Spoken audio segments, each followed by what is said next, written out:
Good morning, everyone. I want to thank all the people who reached out to me and the words of encouragement to keep making these videos, to keep speaking out, and to keep posting. It's because of all of you that I do.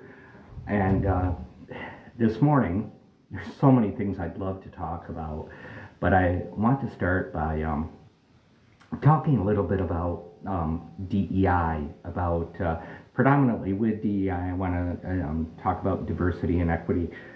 So, if everyone asks what diversity means to them, I'm quite sure you'll probably get a lot of different answers. There are many who believe that diversity is predominantly or mostly about race. And that's one aspect, but diversity covers so much more.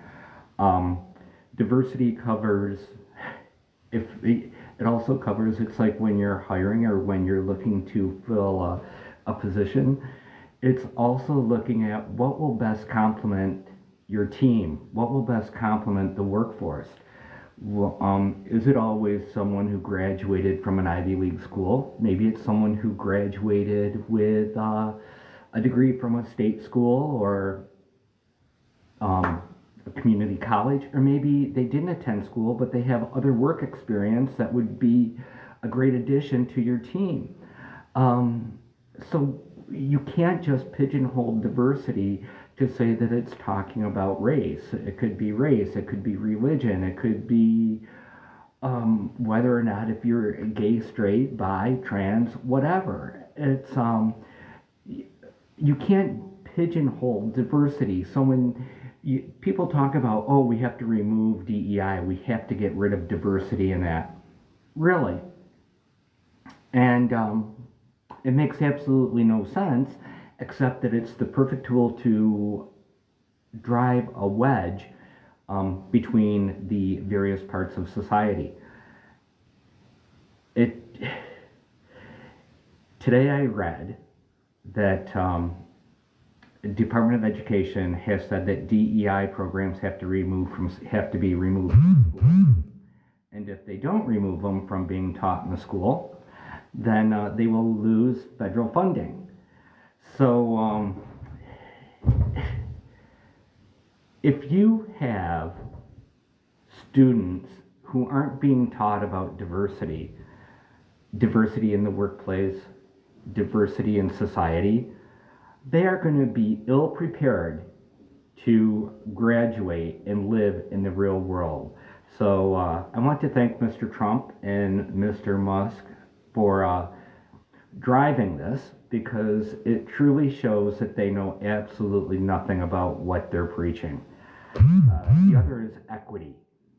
I don't know anyone who doesn't believe in fair equity, except for those who are currently in power, and it's just all about the wealth and all about if you have money or don't.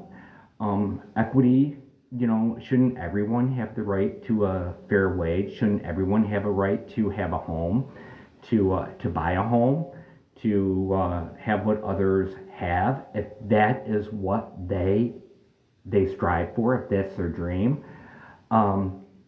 To remove DEI programs, to me, is one of the most asinine thoughts that a person could actually have. And the predominant reason, besides what I mentioned before, is why they're driving this, is it actually proves who they are. At heart, they're racist. That's it, in a nutshell. Is that in their mind, they live in a racist society where it's all about the straight man, and that is what they want to promote. And if there's any programs out there that would help those who are not like them, they just want to get rid of it. For people who believe that we, the United States, are or have been a race-free environment, it's I would say to them that they've been walking around with their head up their ass. because the United States has always been racist. It is currently racist, and unless something is done, it will remain racist. That's why we have the DEI programs.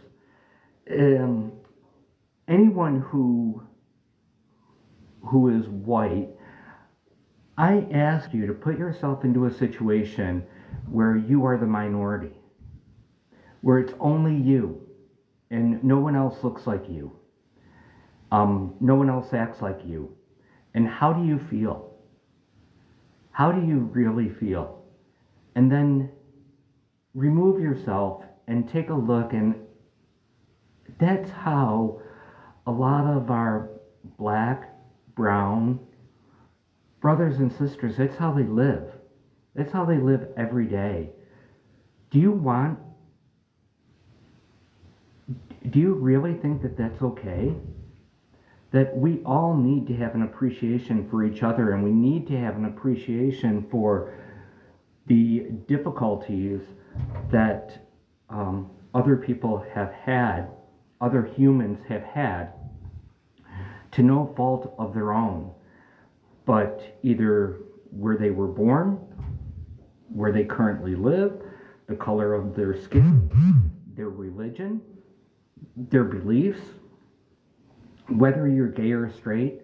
Just put yourself into someone else's shoes and just ask. It's like, am I okay with this? Am I okay being treated like this? I would be hard pressed to believe that anyone would want to be treated as a second class citizen, or in some cases a third class citizen. There's so many problems in our country today that it behooves me that when you read the paper, that there's a congresswoman from New York, Congresswoman Tenney, who her main concern is that Mr. Trump's birthday should be a national holiday. There are others who believe that Donald Trump should have his face carved on Mount Rushmore. So we have inflation, which inflation has gone up in January, which not Biden's fault, but it's Mr. Trump's. We have a world that is in disarray. We have the retail environment where retail purchases dropped in the month of January.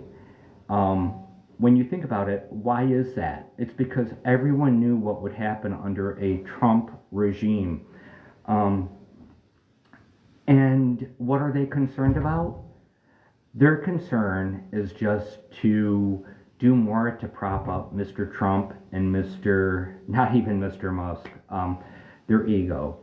One is that, imagine, that we are looking to honor a felon, celebrate a rapist's birthday.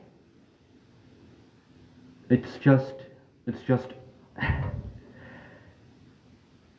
if you didn't smile or laugh, you'd throw up from disgust.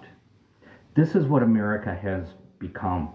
And it's not the America I grew up in.